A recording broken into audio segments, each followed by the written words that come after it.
Hello student, welcome to history inside. আমি তোমাদের Sovan sir. আশা করি আমার সাউন্ড শুনতে পাচ্ছ। একটু কনফার্ম করবে যে সাউন্ডটা ক্লিয়ার আছে কিনা। আর আজকে তোমাদের ক্লাসটা রেকর্ডিং তোমরা দেখবে, তবে লাইভের মতোই চলবে, কারণ আমি আজকে একটু বাইরে আছি। তোমাদের ক্লাস যেন অফ না হয় তার জন্য আমি ক্লাসটা রেকর্ডিং করে আপলোড করে দিয়ে গেছি। কেমন? তো চলো আমরা শুরু করি। দেখো, প্রতিদিন ক্লাসের আগে ক্লাসের লিঙ্কের জন্য বলি, এমসিকিউ করতে করতে আমরা বলি। কেমন? নিউরো ট্রান্সমিটারের গ্রাহকগুলি উপস্থিত থাকে কোথায়? প্রি সাইন্যাপটিক মেমব্রেনে, পোস্ট সাইন্যাপটিক মেমব্রেনে, অক্সিনের প্রান্তে, সাইন্যাপটিক ভেসিকলের মেমব্রেনে। কোথায় থাকে? তো চলো, প্রতিদিন ক্লাসের আগে ক্লাসের লিঙ্কের জন্য টেলিগ্রামে গিয়ে সার্চ করবে হিস্ট্রি ইনসাইট, বুঝতে পেরেছো? INSIGHT বা শোভন স্যার। কেমন? SHOVAN শোভন স্যার বা 9476429107 এই নাম্বারে জাস্ট একটা হাই লিখবে, অটোমেটিক গ্রুপ লিঙ্ক চলে যাবে। আমি কিন্তু এই ব্যাচের পিডিএফের লিঙ্ক, পিডিএফগুলো কিন্তু শেয়ার করে দিচ্ছি, বুঝতে পেরেছো? তার প্রতিদিন ক্লাসের আগে ক্লাসের লিঙ্ক এবং ক্লাসের পর ক্লাসের পিডিএফের জন্য টেলিগ্রামে গিয়ে শোভন স্যার বা হিস্ট্রি ইনসাইট বা এই নম্বরে হাই লিখলে আমাদের হোয়াটসঅ্যাপ গ্রুপগুলো তুমি পেয়ে যাবে। এবার নিউরো ট্রান্সমিটার গ্রাহকগুলো উপস্থিত থাকে কোথায় বলো? উত্তর হবে পোস্ট সাইন্যাপটিক মেমব্রেনে, বুঝতে পেরেছো? কোথায় হলো? চলো, তা পোস্ট সাইন্যাপটিক মেমব্রেন হলো সেই ঝিল্লি যা প্রিসিনাপটিক কোর্স থেকে সংকেত গ্রহণ করে এবং এই ঝিল্লির মাধ্যমে ডিপোলাইজেশন বা হাইপোলাইজেশন ঘটে। এই যে মেমব্রেন মানে কি? এক কথা, মেমব্রেন মানে একটা পর্দা, বুঝলে? তাই যে তোমার পোস্ট সিনাপটিক মেমব্রেন হলো সেই একটা ঝিল্লি যা আবরণী, যা প্রিসিনাপটিক কোর্স থেকে সংকেত গ্রহণ করে এবং এই ঝিল্লির মাধ্যমে ডিপোলাইজেশন বা হাইপোলাইজেশন ঘটে। ক্লিয়ার হলো? চলো, এবার পোস্ট সিনাপটিক মেমব্রেনের বৈশিষ্ট্য। রাসায়নিক পোস্ট সিনাপটিক মেমব্রেন থেকে সিনাপটিক ফাটল দ্বারা পৃথক করা হয়, বুঝতে পেরেছো? এই যে রাসায়নিক সিনাপসে পোস্ট সিনাপটিক মেমব্রেন ও প্রিসিনাপটিক মেমব্রেন থেকে সিনাপটিক ফাটল দ্বারা পৃথক করা হয়। পোস্ট সিনাপটিক মেমব্রেনে নিউরো ট্রান্সমিটার আগমনের ফলে গ্রেডেড ডিপোলাইজেশন ইপিএসপি ঘটে। তাই ইপিএসপি একটি অস্থায়ী পরিবর্তন এবং ইপিএসপি একটি অ্যাকশনে পোটেনশিয়াল তৈরি করার জন্য মেমব্রেনকে পর্যাপ্তভাবে ডিপোলাইজেশন করে না। আমরা চালি জানলাম। চলো, এইবার হলো ইপিএসপি ও আইপিএসপি হলো গ্রেড করা হয়, মানে এর বিভিন্ন করা হয়, ধাপ করা হয়। পোস্ট সিনাপটিক মেমব্রেন ও একক প্যাচে একাধিক ইপিএসপি দেখা দিলে তার সম্মিলিত প্রভাব হলো ইপিএসপিটির সমষ্টি। মানে এই ইপিএসপি যদি একসাথে সমষ্টি থাকে তখন প্যাচ আকারে একাধিক আকারে দেখা যায় এটা। তা post synaptic membrane neuro transmitter আগমনের ফলে পোস্ট সিনাপটিক পোটেনশিয়াল আইপিএসপি তৈরি করে। এগুলো চালিয়ে একটু দেখবে। এবার হলো প্যাসিনিয়ান কণিকা নিম্নলিখিত কোনটি দ্রুত পরিবর্তনে সাড়া দেয়? প্যাসিনিয়ান কণিকা বলো। প্যাসিনিয়ান কণিকা নিচের কোনটিতে দ্রুত পরিবর্তনে সাড়া প্রদান করে? আলোর তীব্রতা, অভিকর্ষ, চাপ, তাপমাত্রা। বলো, প্যাসিনিয়ান কণিকা নিম্নলিখিত কোনটি দ্রুত পরিবর্তনে সাড়া প্রদান করে? বলো বলো বলো বলো দেখি। প্রতিদিন ক্লাসের আগে ক্লাসের লিঙ্কের জন্য টেলিগ্রামে গিয়ে সার্চ করো হিস্ট্রি ইনসাইট বা Shovan sir, SHOVAN Shovan sir বা 9476429107 এই নাম্বারে জাস্ট একটা হাই লেখো, অটোমেটিকলি গ্রুপ লিঙ্ক চলে যাবে। উত্তর হবে সি, চাপে, বুঝতে পারছো? উত্তর হবে চাপ।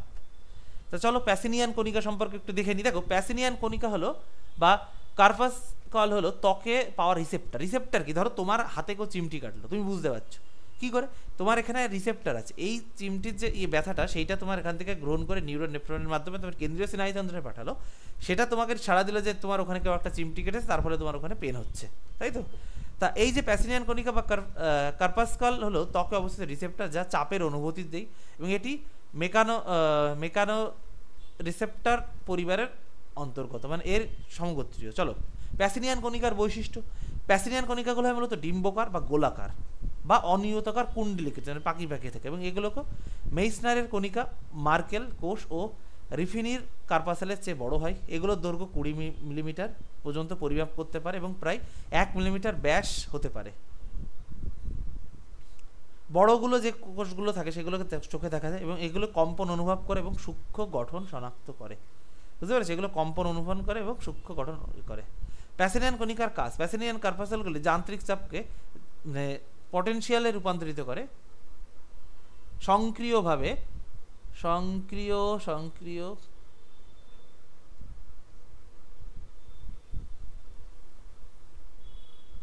স্বয়ংক্রিয়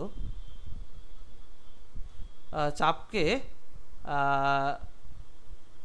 পোটেনশিয়ালে রূপান্তরিত করে পার্শ্বের স্পর্শের অনুভূতি সারাতে। এই যে প্যাসিনিয়ান কণিকা স্পর্শের চাপ অনুভূতি বোঝায়, চাপ তো আমাদের ত্বকে হয়, তো চাপের যে স্পর্শের অনুভূতি সারাতে এবং এগুলোকে চাপ অনুভূতি দেই বা এগুলো চাপ অনুভূতি বুঝতে পাওয়া যায়।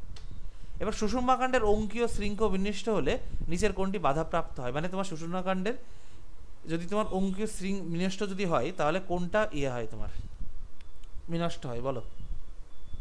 সুষুম্নাকাণ্ডের অঙ্কীয় শৃঙ্গ বিনষ্ট হলে কোনটি বাধাপ্রাপ্ত? দেখো এটা হলো এমসিকিউ প্র্যাকটিস, ব্যাস প্র্যাকটিসের সাথে যতটা ডিটেলস সম্ভব আমি বলি, বুঝলে। উত্তর হবে ঐচ্ছিক চেষ্টীয় উদ্দীপনা। ঐচ্ছিক চেষ্টীয় উদ্দীপনা। সুষুম্নাকাণ্ড বা মেরুরজ্জু হলো একটি দীর্ঘ সরু নালাকার স্নায়ুগুচ্ছ এবং এটি মস্তিষ্কের স্টেমের শেষ থেকে শুরু হয়ে মেরুদণ্ডের কোটিদেশীয় কলাম পর্যন্ত বিস্তৃত এবং সুষুম্নাকাণ্ডের মেরুদণ্ডের ভেতরে অবস্থিত ও সুরক্ষিত। তাহলে সুষুম্নাকাণ্ড কোথায় থাকে তোমার? মেরুদণ্ডের ভেতরে থাকে, এই যে আমাদের ঘাড়ের এখান থেকে, এবং সেটা সুরক্ষিত থাকে। চলো এর সুষুম্নাকাণ্ডের কাজ কি? শরীরের মধ্যে আছে যেহেতু একটা কাজ তো থাকবে না।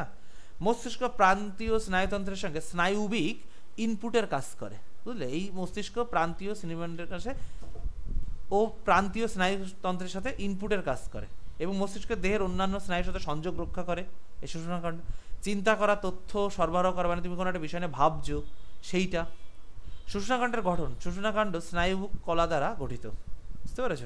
সুষুম্নাকাণ্ড স্নায়ুবিক কলা দ্বারা গঠিত। সুষুম্নাকাণ্ডের গহ্বরকে কেন্দ্রীয় নালী বলে, সেন্ট্রাল ক্যানেল বলে। কেন্দ্রীয় নালী তরল লিম্ফ পদার্থ পূর্ণ থাকে, যার নাম সেরিব্রাম ফ্লুইড, আমরা যাকে ঘিলু বলি, বুঝতে পেরেছো? এই যে সুষুম্নাকাণ্ডের মাথায় যেটা তরল নালী, মানে কেন্দ্রীয় নালী তরল লিম্ফ দ্বারা একটা হলুদ হলুদ এরকম একটা দ্বারা পূর্ণ থাকে, যাকে আমরা সেরিব্রো স্পাইনাল ফ্লুইড বা সিএফসি বা এই ইংলিশে লেখা আছে এইটা বলি, যাকে আমরা মানে পাতি বাংলায় ঘিলু বলি, সেইটা থাকে। সুষুম্নাকাণ্ডের সুরক্ষা। সুষুম্নাকাণ্ডের ভার্টিবাল কলাম দ্বারা সুরক্ষিত হয়। ভার্টিবাল কলাম ঘাট থেকে লেজ, মানে আমাদের একদম এই মেরুদণ্ড যেখানে শেষ হচ্ছে, বিস্তৃত নমনীয় কলাম যা কাশেরুকা নামক হাড়ের একটি সিরিজ দিয়ে তৈরি, বুঝতে পেরেছো? চলো, নিম্নলিখিত একটি কোনটি মধ্যকর্ণের টিম্প্যানিক মেমব্রেনের সাথে জুড়ে থাকে? মধ্যকর্ণের বলো কি হবে?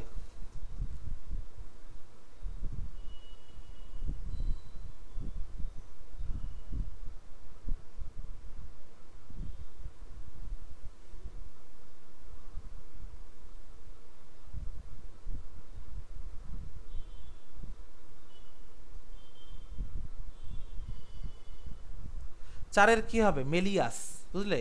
আমরা জানি যে মধ্যকর্ণের হাড়গুলো সব থেকে ছোট, বুঝলে, এবং আমাদের মানবদেহের সব থেকে ছোট হাড় মধ্যকর্ণে অবস্থিত। তা এবার বলো যে এই মানবদেহের সব থেকে ছোট হাড় কোনটি? মানবদেহের সব থেকে ছোট হাড় কোনটি বলো, পারবে? এর মধ্যেই আছে উত্তর, বলো। মানবদেহের সব থেকে ছোট হাড় কোনটি?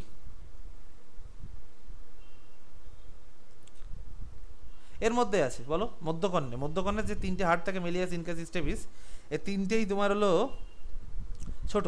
তার মধ্যে সব থেকে ছোটকে সেটা হলো তোমার স্টেপিস, বুঝলে। স্টেপিস হলো মানবদের সব থেকে ছোট হাড়। স্টেপিস এখানে আছে, এই দেখো, দাঁড়াও, মিডিল এয়ার, এইটা হলো মিডিল এয়ার, এখানে দেখাচ্ছে না স্টেপিস?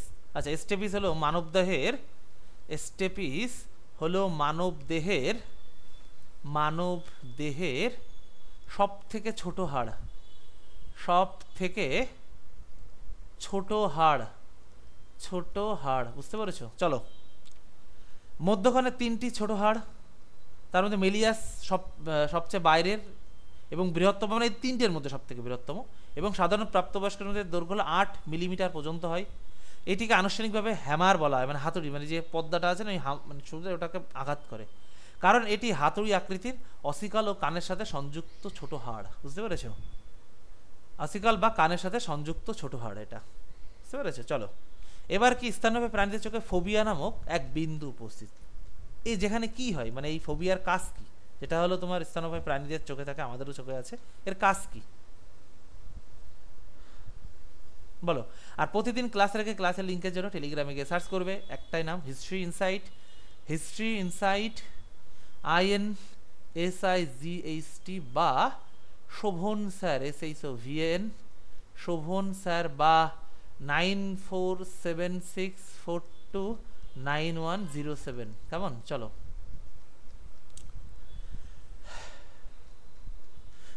পাঁচের কি হবে তোমার? প্রচুর পরিমাণে কোন কোষ এবং রড কোষ, প্রচুর পরিমাণে কোন কোষ বর্তমান, মানে কোন কোষ থাকে ফোবিয়াতে, কিন্তু রড কোষ থাকে না, বুঝলে? তা কি হবে চলো দেখি। ফোবিয়া কি? ফোবিয়া হলো ফোবিয়া বা যা ফোবিয়া সেন্ট্রালিস নামে পরিচিত। এই চোখের একটি অংশ, ম্যাকুলার মাঝে রেটিনার অবস্থান, বই পড়া, গাড়ি চালনা করা ইত্যাদি কাজে তীক্ষ্ণ দৃষ্টির প্রয়োজন, সে কাজে এই ফোবিয়া ব্যবহৃত হয়। আর ফোবিয়ার মধ্যে কি কোন কোষ প্রচুর পরিমাণে থাকে, বুঝতে পেরেছো? তা নিম্নলিখিত কোনটি চোখের প্রতিসারক মাধ্যম হিসেবে কাজ করে, মানে চোখের আলো ঢুকতে কাজ করে কোনটা বলো? নিম্নলিখিত কোনটি চোখের প্রতিসারক মাধ্যম, মানে মাধ্যম নয়, মাফ করবে, নয়, কোনটা প্রতিসারক মাধ্যম নয় বলো? ছয়ের কি হবে?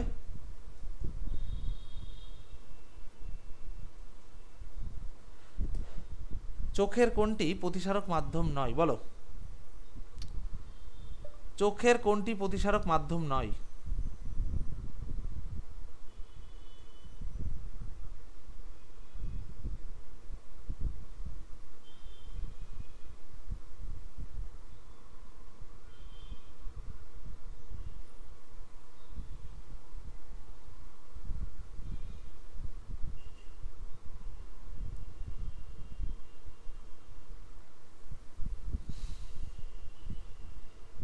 উত্তর ভুল আছে, এটা হলো রেটিনা। করো, প্রতিসারক মাধ্যম নয়, রেটিনা, বুঝতে পেরেছো? এইটা হবে রেটিনা,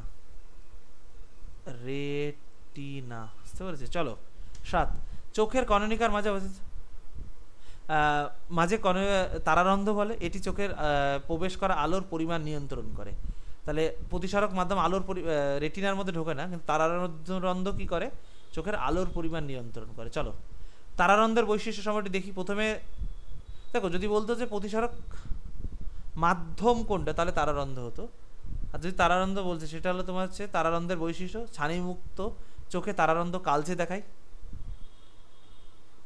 এবং ছানিযুক্ত চোখে তারারন্ধ্র ছানির পরোপকার মাত্রা অনুসারে সাদা বা ধূসর হয়, বুঝলে?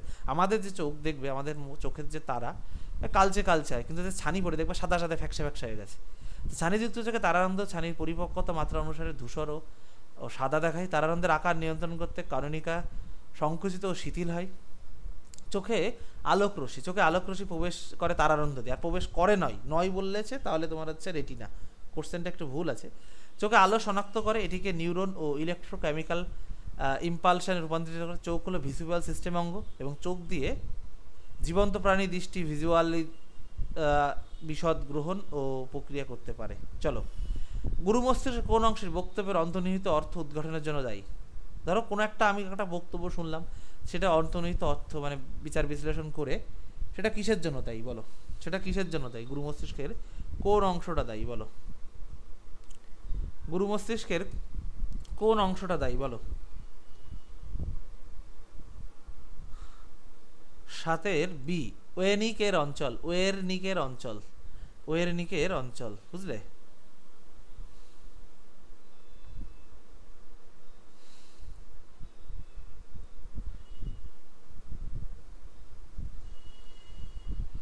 চলো, নিম্নলিখিত কোন অংশটি মানব কর্ণে শ্রবণে কোনো ভূমিকা থাকে না, কিন্তু তাও থাকে, দের ভারসাম্য রক্ষা করে বলো? সেটাও বলে দিলাম, কোনটা হবে বলো? কোন অংশটি মানব কর্ণের তোমার হচ্ছে শ্রবণে ভূমিকা না থাকলেও কার্যকরী, বলো কোনটা বলো? 8 এ ভেস্টিবুলার অপারেটর, বুঝলে? ভেস্টিবুলার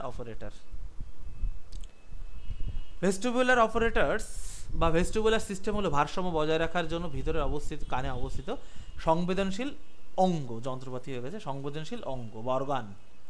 এটি শ্রবণতন্ত্রের একটি অংশ। ভেস্টিবুলার অপারেটরের কাজ দের ভারসাম্য বজায় রাখা, স্থানিক অভিযোজন ও অনুভূতি তৈরি করা, চোখ পেশি জয়েন্টগুলির সাথে কাজ করে স্বয়ংক্রিয়ভাবে ভারসাম্য ফাংশনগুলিকে সমন্বয় করা, ঘূর্ণন অনুবাদক সমন্বয় গঠিত আন্দোলনের সমন্বয় করা। এইগুলো ভেস্টিবুলার অপারেটর কাজ। মেন কাজ হলো দের ভারসাম্য বজায় রাখা। ও কিন্তু তোমার শোনার কোনো কাজ করে না, এই কাজগুলো করে ও, বুঝলে? ভেস্টিবুলার অপারেটর গঠন। ভেস্টিবুলার অপারেটর অর্ধবৃত্তাকার অটলিত অঙ্গ এবং ইউট্রিকাল ও স্যাক্সুলেন্স ভেস্টিবুলার রিসেপ্টর থাকে। এর কাজগুলো কি? খাল মানে এরকম টাইপের হয়, মানে পেঁচানো ওই শামুকের খোলকের মতো, বুঝলে? বা নালাগুলি ঘূর্ণনশীল গতিবিধি নির্দেশ করে, অটোলিথগুলি রৈখিক ত্বরণ নির্দেশ করে, ভেস্টিবুলার সিস্টেম নিউরাল পাথওয়ে দিয়ে মস্তিষ্কের আন্দোলনে তথ্য পাঠানো হয়। বুঝলে? এবার কি মস্তিষ্কের ইলেকট্রো পটেনশিয়াল তড়িৎ বিভব নথিভুক্ত করে কি CT scan, MRI, ECG, EEG কোনটা করে বলো? এবার প্রতিদিন ক্লাসের আগে ক্লাসের লিঙ্কের জন্য টেলিগ্রামে গিয়ে সার্চ করবে হিস্ট্রি ইনসাইট। আমাদের এই যে কোর্সের সমস্ত নোটস পেয়ে যাবে এই টেলিগ্রাম গ্রুপে, হিস্ট্রি ইনসাইট INSIGHT বা Shovan sir SHOVAN Shovan sir বা 9476429107 9 হলো ডি, ইজি এইটা হবে। চলো, ইলেকট্রোএনসেফালোগ্রাম ফুল ফর্ম বলে দিলাম। চলো, ইজির ইলেকট্রোএনসেফালো। প্রতিবর্ত চাপের মধ্যে স্পন্দন প্রবাহ সর্বদাই কোন দিকে হয় বলো?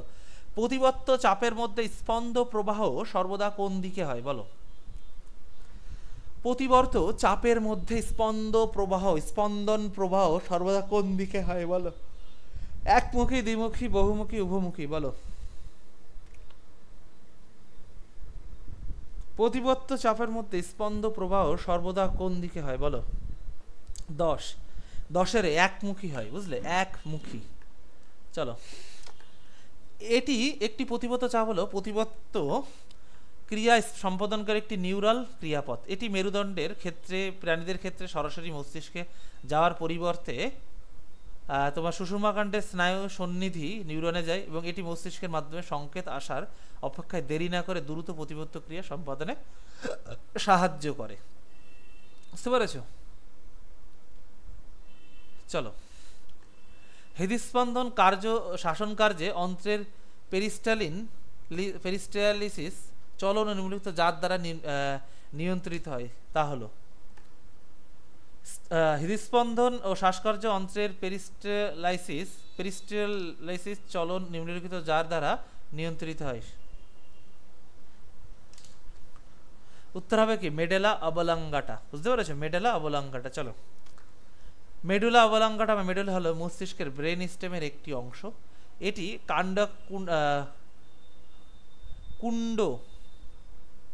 কুণ্ডকৃতির কাঠামো। মেডুলা অবলঙ্গটা শরীরের সক্রিয় কাজকর্মের জন্য দায়ী। বুঝলে? চলো, মেডুলা অবলঙ্গটার কাজ কি? শ্বাস প্রশ্বাস, হৃদস্পন্দন, রক্তনালী, ব্যাস নিয়ন্ত্রণ করা। এগুলো তো এর পাইপের মতো না? ব্যাস মানে কি? ধরো একটা পাইপ, একটা পাইপ কাটলে এরকম হয়ে যাবে, তার একটা বৃত্ত হয়ে যাবে। একটা বৃত্তের সব থেকে বড় বৃত্তের দু প্রান্ত যোগ করলে সেটাকে বলে। মাঝখান থেকে যেটা যায় সেটাকে বলে ব্যাস, অর্থাৎ বড় তো এই যে ব্যাস, এই যে বৃত্তের ব্যাস যত বড়, যদি কোনো একটা পাইপ, ধরো একটা বড় পাইপ কাটলে তার দেখবে ব্যাসটা বড় হবে, ছোট পাইপ করলে ব্যাস ছোট। তো এইগুলো কি করে? এই যে রক্তনালীর ব্যাস নিয়ন্ত্রণ করে। মৌখিক গহ্বর, বক্ষ, মাথা, পেট সংবেদন নিয়ন্ত্রণ করে। গিলে ফেলা, লালা নিঃসরণ, পেরিস্টালাইটিক আন্দোলন, উচ্চারণ ও কাঁধ মাথা নড়াচড়ন নিয়ন্ত্রণ করে। বক্তৃতাও মোটামুটি এখান থেকে করে মেডুলা। বমি করা, হাসি দেওয়া পর্যন্ত স্বয়ংক্রিয় কাজকর্মের জন্য নিযুক্ত হয় এটি। বুঝলে? বমি করা, হাসি দেওয়া এবং পর্যন্ত শরীরের স্বয়ংক্রিয় কাজকর্মের জন্য এটা নিয়ন্ত্রিত হয়। বলো, ক্লিয়ার হলো? ক্লিয়ার? চলো, মেডুলা অবলঙ্গটার অবস্থান। মাথার খুলির গোড়া একটি অংশ পাঞ্চ ও মেরুদণ্ডকে সংযুক্ত করে মেরুদণ্ডের সাথে ক্রমাগত থাকে এবং খুলির গোড়ায় ফোরম্যান ম্যাগনান একত্রিত হয়ে লঘু মস্তিষ্কের বাইরে কিন্তু নিচের দিকে অবস্থিত মেডুলা অবলঙ্গাটা। বুঝলে? চলো, মস্তিষ্কের যে অংশ রিলে সেন্টার হিসেবে কাজ করে, বারবার কোনো জিনিস আরো মনে করা। মস্তিষ্কের যে অংশ রিলে সেন্টার হিসেবে কাজ করে বলো? কোন অংশ? মস্তিষ্কের যে অংশ রিলে সেন্টার হিসেবে কাজ করে? সেরিব্রেলাম, মেডুলা, থ্যালামাস, টেকটাম। বলো, মস্তিষ্কের যে অংশ রিলে সেন্টার হিসেবে কাজ করে বলো? মস্তিষ্কের যে অংশ রিলে সেন্টার হিসেবে কাজ করে?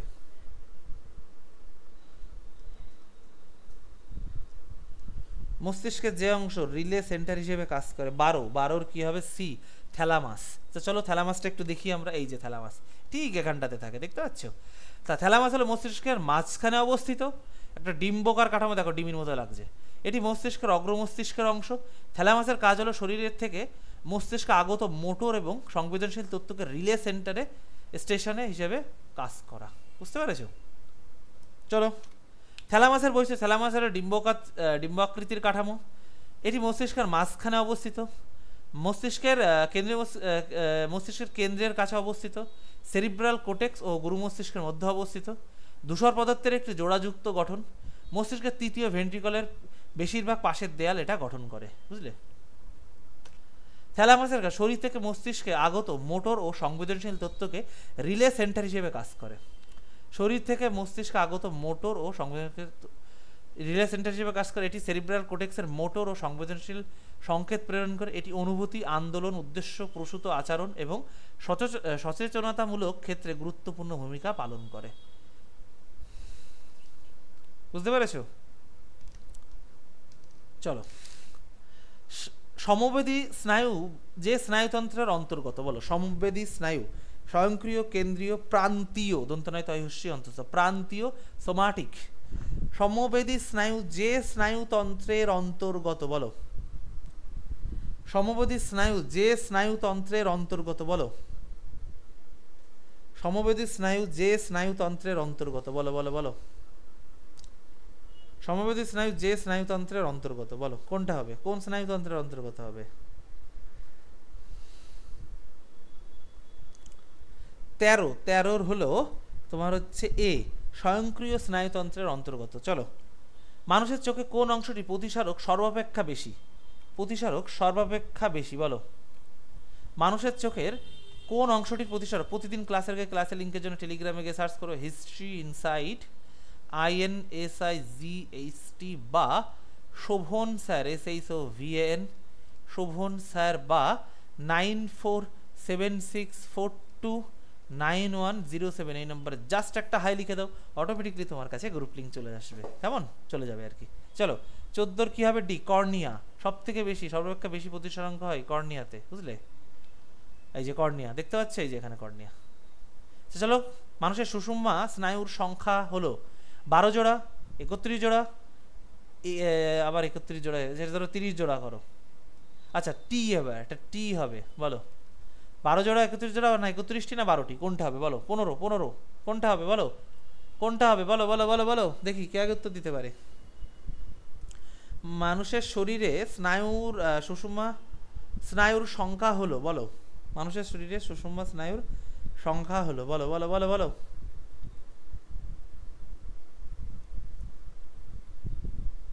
15 বি 31 জোড়া, বুঝলে, 31 জোড়া। চলো, একটি দৃষ্টি সম্পন্ন ত্রুটি ঠিক করা যাবে। দৃষ্টি সম্পন্ন ত্রুটি ঠিক করা যাবে কি দিয়ে, বলো? নিকট দৃষ্টি সম্পন্ন, বুঝতে পেরেছ? নিকট দৃষ্টি সম্পন্ন ত্রুটি ঠিক করা যাবে কিসের দ্বারা, বলো?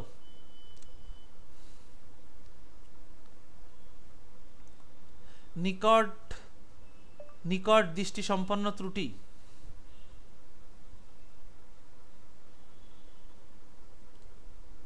যেটাকে বলে মায়োপিয়া, বুঝলে। যেটাকে কি বলা হয় তোমার? মায়োপিয়া। মায়োপিয়া এটা কি হয় তোমার হচ্ছে 16 হলো বি, অবতল লেন্স, বুঝলে। মায়োপিয়া এটা নিকট। আচ্ছা, দূরের দৃষ্টি সম্পন্ন ত্রুটিকে কি বলে, বলো? দূরের দৃষ্টি সম্পন্ন ত্রুটিকে কি বলে? দূরের দৃষ্টি সম্পন্ন ত্রুটিকে কি বলে?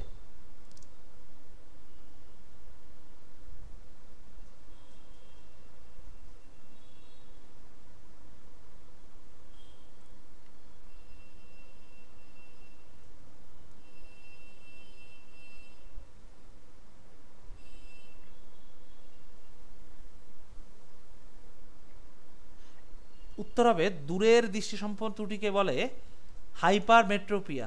দূরের দৃষ্টি সম্পন্ন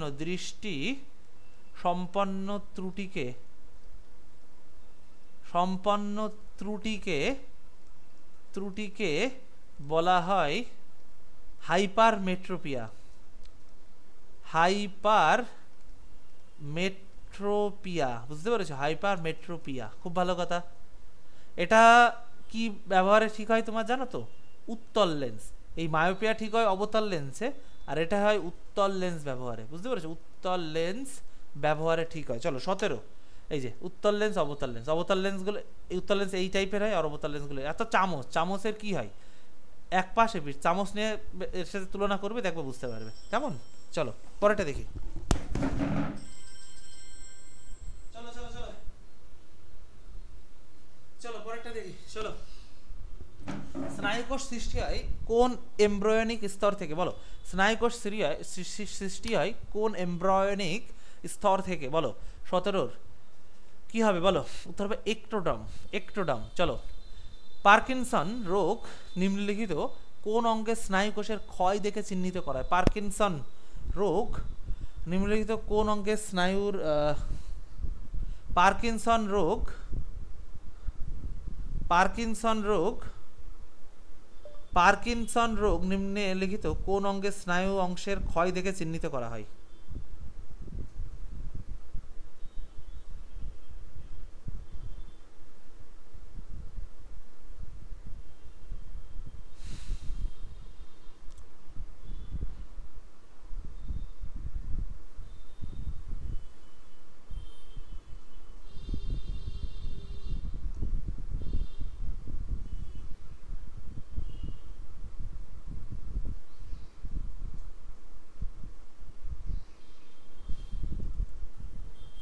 বলো বলো বলো।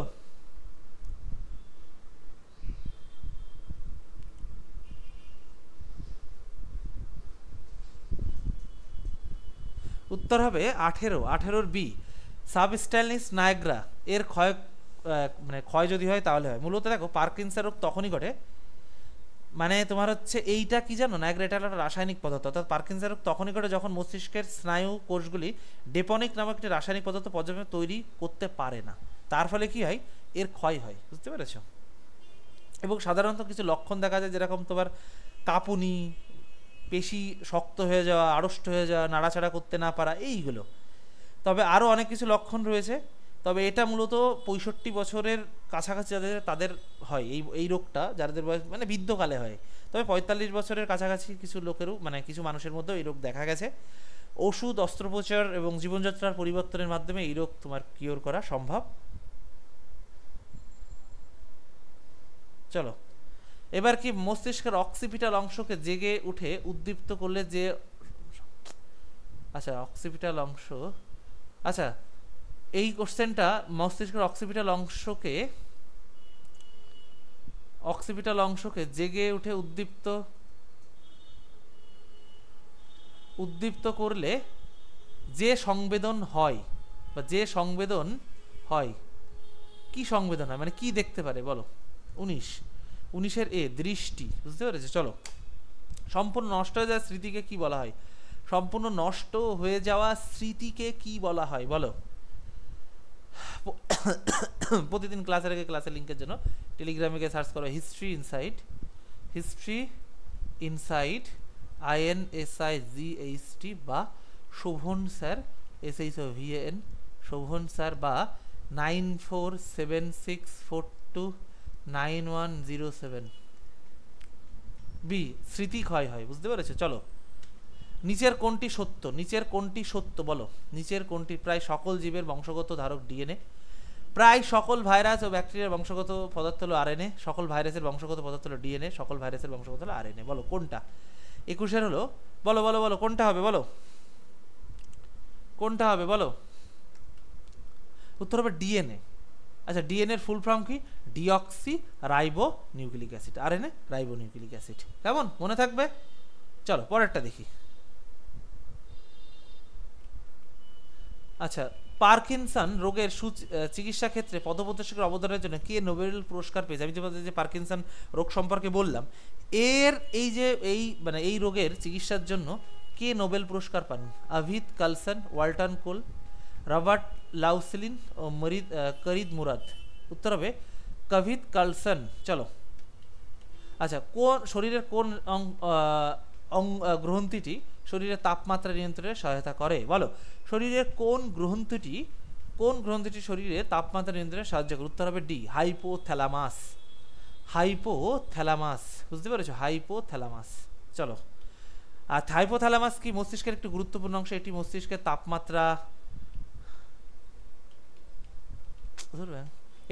তাপমাত্রা, ক্ষুধা, ঘুম, রক্তচাপ, মেজাজ, যৌন ইচ্ছা এটা নিয়ন্ত্রণ করে, এটি শরীরের ভারসাম্য বজায় রাখার জন্য দায়ী। হাইপোথ্যালামাসের অবস্থান হাইপোথ্যালামাস থ্যালামাসের নিচে, পিটিউটারি গ্রন্থির উপরে অবস্থিত, ডাইসেফেরালস ও বেসাল অংশ গঠন করে। মানুষের মধ্যে এটি বাদামের মতো আকারে থাকে, বুঝতে পেরেছো? হাইপোথ্যালামাসের কাজ হরমোন উৎপাদন, মুক্তির মাধ্যমে শারীরবৃত্তীয় প্রক্রিয়া নিয়ন্ত্রণ করা। স্বায়ত্তশাসিত স্নায়ুতন্ত্রকে, স্বায়ত্তশাসিত স্নায়ুতন্ত্র যে স্নায়ুতন্ত্র নিজের উপর ডিপেন্ড করে চলে, যার কাজ সম্পাদিত হয়। হরমোনের ভারসাম্য বজায় রাখা, তাপমাত্রা নিয়ন্ত্রণ, ক্ষুধা নিয়ন্ত্রণ করা, তৃষ্ণা জল খাওয়া নিয়ন্ত্রণ করা, শরীরের জৈবিক ও সার্কেডিয়াল ছন্দ নিয়ন্ত্রণ করা, বুঝলে? এবার কি হাইপোথ্যালামাসের কার্যকারিতা উন্নত করার উপায়? পলিফেনল সমৃদ্ধ খাবার, পলিফেনল সমৃদ্ধ খাবার, ভিটামিন সি, থায়ামিন ও ভিটামিন বি কমপ্লেক্স জাতীয় খাবার দাবার খেতে হবে। তো চলো আজকের ক্লাস এই অবধি, একটু তাড়াতাড়ি শেষ করলাম, রেকর্ডিং তো, বাট সামনের দিন থেকে আবার আগের মতো ক্লাস হবে। তো চলো প্রতিদিন ক্লাসের আগে ক্লাসের লিঙ্ক এবং ক্লাসের পর ক্লাসের পিডিএফের জন্য টেলিগ্রামে গিয়ে সার্চ করো হিস্ট্রি ইনসাইট বা শোভন স্যার, এটা লিখে সার্চ করো, বা শোভন স্যার, বা এই নম্বরে হাই লেখা অটোমেটিক্যালি গ্রুপ লিঙ্ক পেয়ে যাবে। তুমি আমার যত ক্লাস হয় সব গ্রুপ লিঙ্ক পেয়ে যাবে। এবং আমি ভাবছি কি জানো, এবার থেকে আমি তোমাদেরকে সপ্তাহে একদিন করে কারেন্ট অ্যাফেয়ার্স করাবো, প্রতি সপ্তাহে 2 ঘন্টা বা 3 ঘন্টা করে কারেন্ট অ্যাফেয়ার্স করাবো, বুঝলে? তা ভাবছি কালকে থেকেই শুরু করবো, প্রতি রোববার করে কারেন্ট অ্যাফেয়ার্সটা নেবো আমি, বুঝলে? 1 সপ্তাহ কারেন্ট অ্যাফেয়ার্স।